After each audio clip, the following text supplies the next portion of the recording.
This morning, the controversial red flag bill faces one of its final votes today before it could wind up on the governor's desk. We've covered this red flag bill for you and the backlash it's received for weeks now. It could remove guns from the hands of people going through a mental health crisis if a family member or law officer requests it from a judge. And Denver 7's Micah Smith has been covering this bill since its beginning. And Micah, this has a pretty good chance of making it to the governor's desk. Well, Molly and Brian, the Senate vote is the final vote needed before this legislation actually passes. But there has to be 2 readings and 2 votes before this heads to the governor's desk.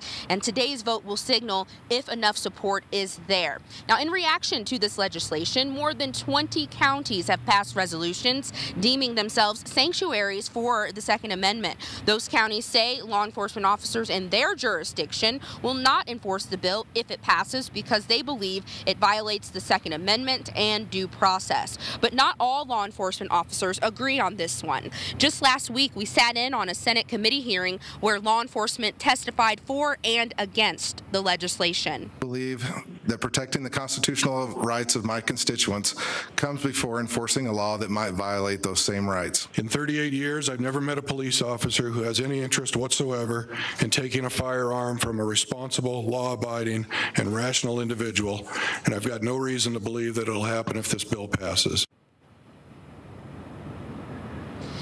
In reaction to sheriffs refusing to enforce this bill if it passes, during that same committee hearing, Colorado's Attorney General Phil Weiser said if sheriffs cannot do their job and refuse to enforce this law, they should resign. The second reading for the red flag bill in the Senate is happening this morning. We'll be sure to keep you updated on all that happens. Live from the state capitol, Micah Smith, Denver 7.